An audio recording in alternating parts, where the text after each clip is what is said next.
kita semua. Semoga kita semua sehat selalu dimanapun kita berada. Oke, pertama-tama kita berjumpa lagi untuk mata kuliah pengembangan media pembelajaran dengan materi yaitu jenis-jenis video pembelajaran.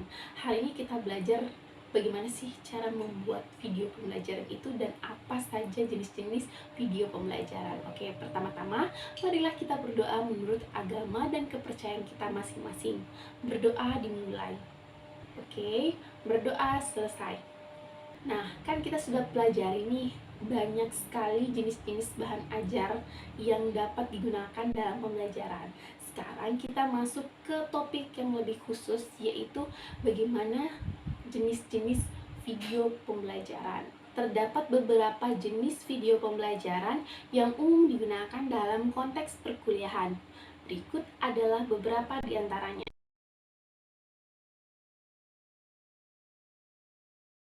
Oke, kita bahas satu-satu ya. Mulai dari yang pertama adalah video kuliah. Nah, video kuliah ini berupa rekaman kuliah atau presentasi yang direkam saat pengajar mengajar di depan kelas. Ini bisa menjadi pengulangan dari materi yang diajarkan di kelas atau metode untuk siswa yang absen atau izin atau ingin mempelajari materi itu lagi sehingga siswanya tidak ketinggalan dengan materi pembelajaran. Yang kedua adalah video animasi.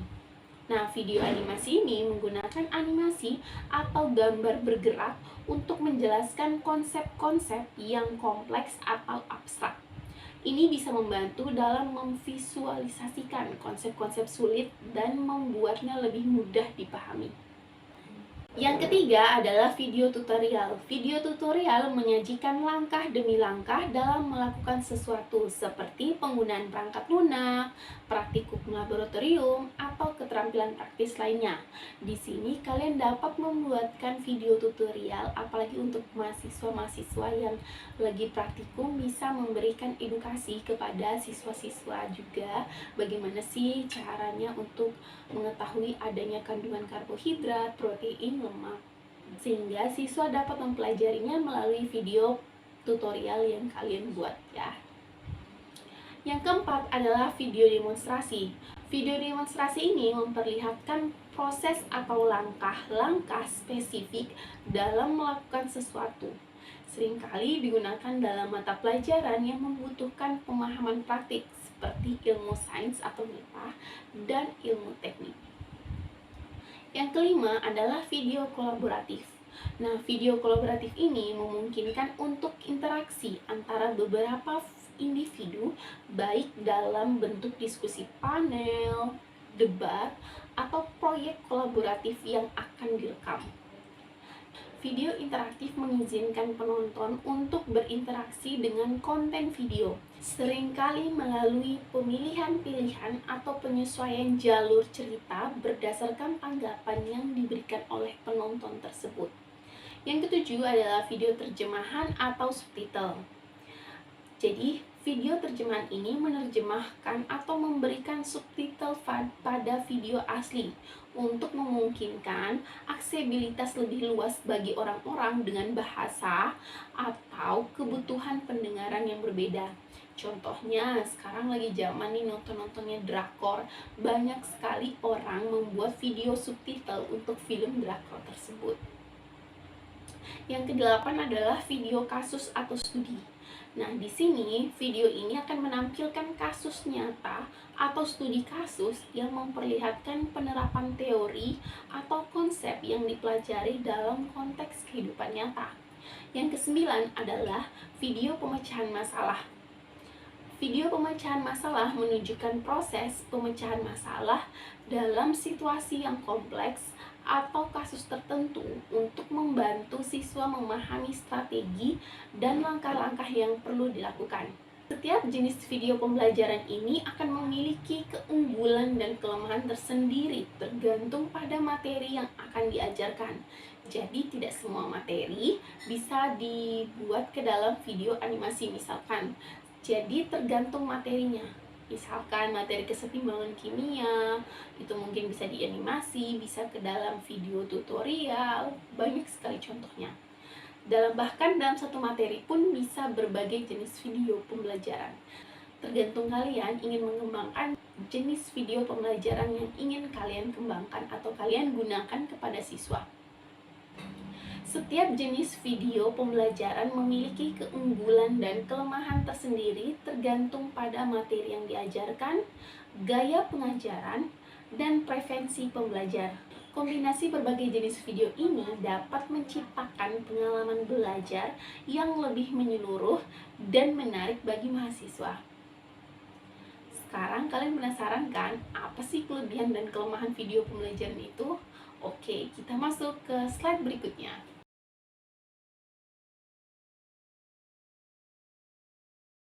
Terdapat kelebihan dan kelemahan dalam penggunaan video sebagai alat pembelajaran. Yang pertama adalah kelebihan video pembelajaran.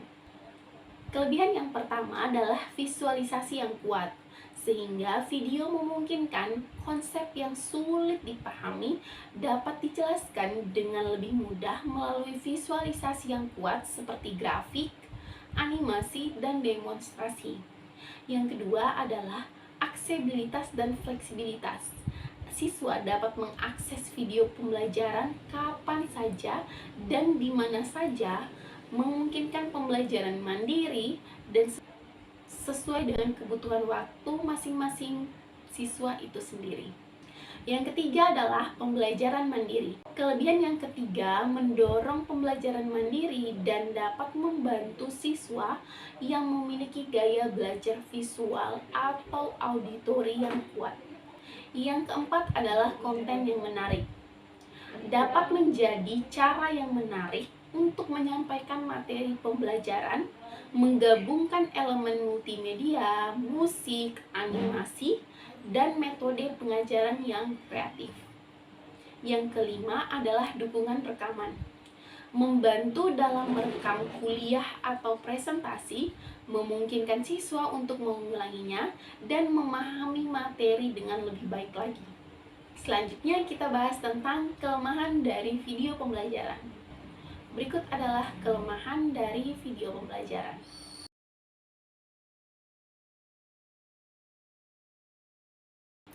Yang pertama, kualitas produk yang beragam.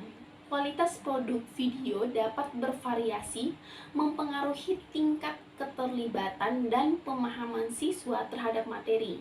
Yang kedua, keterbatasan interaksi. Kurangnya interaksi langsung dapat menghambat kemampuan siswa untuk bertanya atau mendapatkan klarifikasi secara langsung. Yang ketiga adalah ketergantungan pada akses internet. Siswa yang tidak memiliki akses internet yang stabil mungkin akan mengalami kesulitan dalam mengakses video pembelajaran. Yang keempat adalah kesulitan penyesuaian. Video mungkin tidak sesuai untuk semua topik atau konsep yang membutuhkan diskusi atau demonstrasi langsung. Yang kelima adalah tidak efektif tanpa pemahaman instruksi. Jadi, tanpa pengawasan atau pengarahan yang baik, siswa mungkin kurang memahami bagaimana menggunakan video sebagai alat pembelajaran yang efektif. Sehingga melalui kombinasi video dengan instruksi langsung, diskusi, dan aktivitas belajar lainnya, kelebihan dan kelemahan dari penggunaan video dalam pembelajaran dapat diatasi untuk menciptakan pengalaman pembelajaran yang lebih baik dan terintegrasi. Jadi, sebelum kita mengembangkan video pembelajaran, kita sudah mengetahui tentang kelebihan dan kelemahan masing-masing. Sehingga di sini saya tekankan untuk kalian agar memilih video pembelajaran yang cocok untuk materi yang ingin kalian kembangkan. Oke, selanjutnya kita akan masuk ke dalam tahapan pengembangan video pembelajaran. Pengembangan video pembelajaran memerlukan perencanaan yang matang dan langkah-langkah yang terstruktur. Berikut adalah langkah-langkah umum dalam pengembangan video pembelajaran.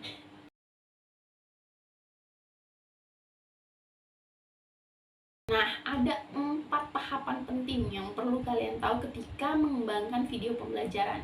Yang pertama, kita masuk ke dalam tahap perencanaan. Nah, dalam tahap perencanaan, yang perlu kita ketahui pertama adalah tujuan pembelajaran.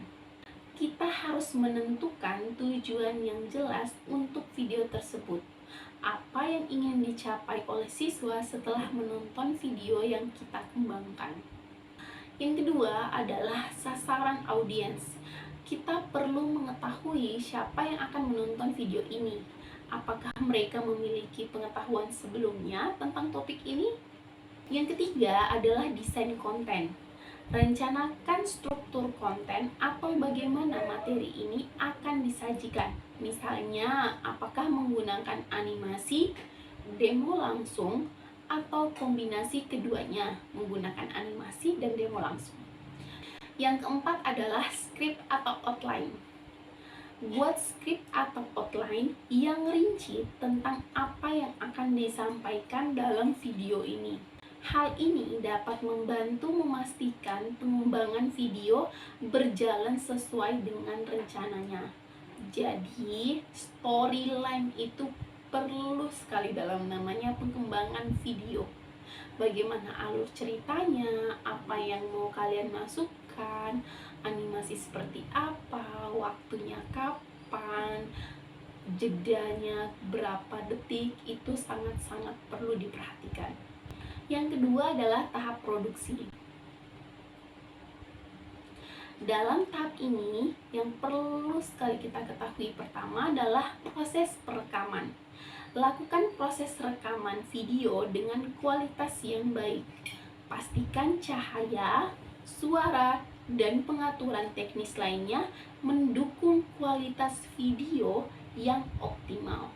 Yang kedua adalah pengeditan. Proses pengeditan video itu sangat penting. Potong bagian-bagian yang tidak relevan, tambahkan efek visual atau suara, dan pastikan video ini terlihat profesional.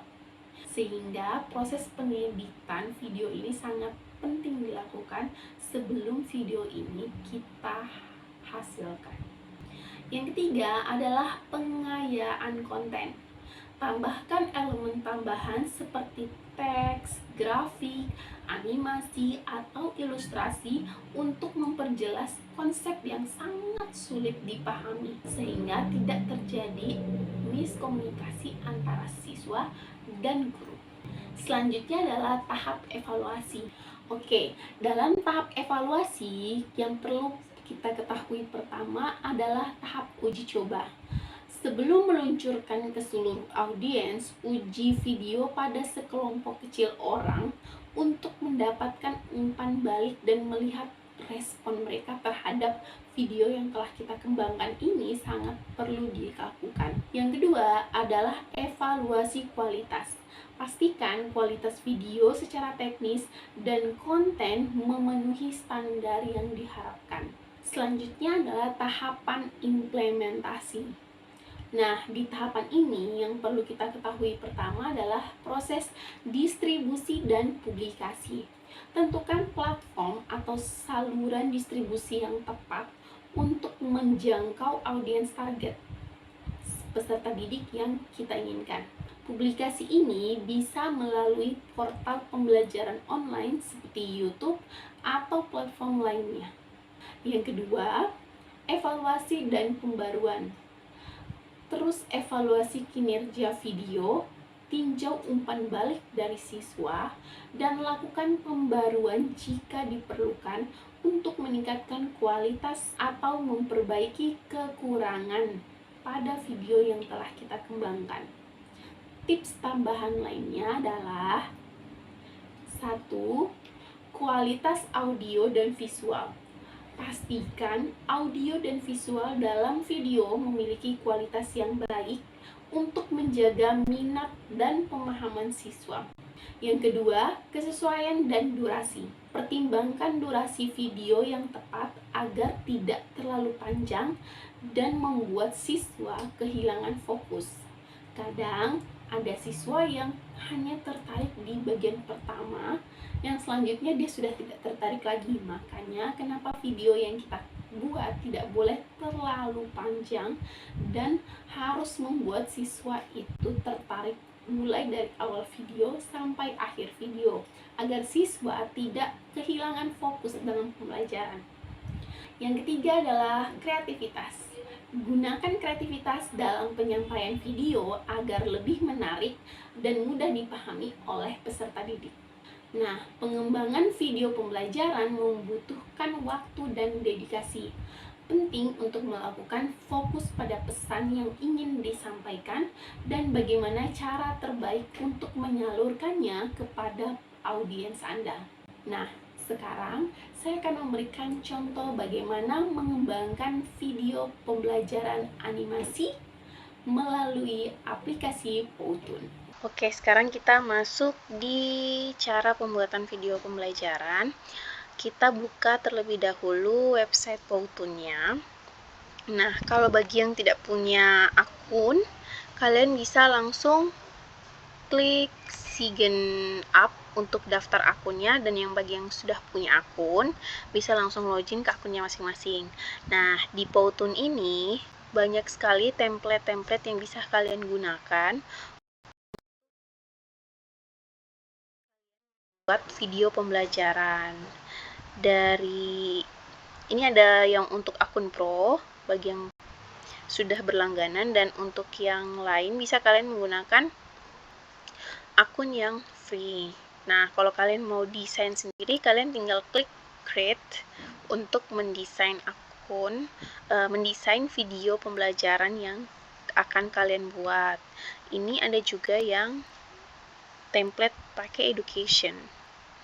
Nah, sekarang saya akan memberikan contoh salah satu video pembelajaran yang saya desain sendiri untuk materi keseimbangan kimia berdasarkan storyboardnya, yaitu ada seorang anak yang sedang memasak dan melihat keseimbangan kimia yang terjadi dalam proses memasak air. Silakan disimak ya.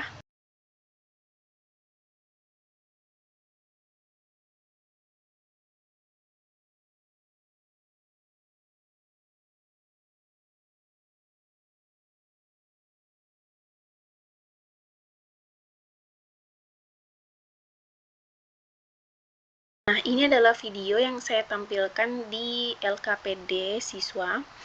Dari sini, siswa bisa melihat apa yang terjadi ketika Inggit sedang memasak untuk materi keseimbangan kimia.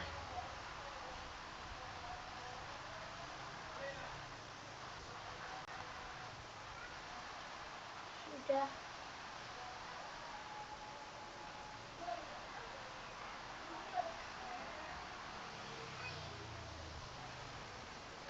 Nah, di sini siswa diajak berpikir, kenapa sih bisa sampai terjadi adanya uap air? Di sini kenapa sih ada uap air yang ada di tutupan panci tersebut?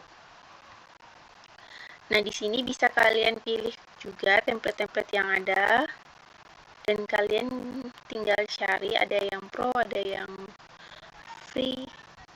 Misalkan ini, kalau kita buka,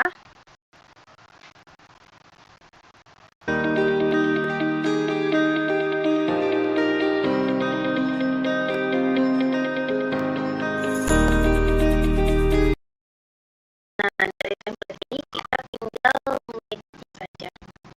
Jadi silahkan kalian coba di Powtoon. Selamat mencoba. Oke, semoga kalian memahami bagaimana proses mengembangkan video pembelajaran tersebut.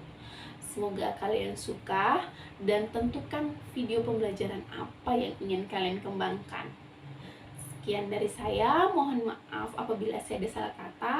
Terima kasih. Assalamualaikum warahmatullahi wabarakatuh. Selamat pagi.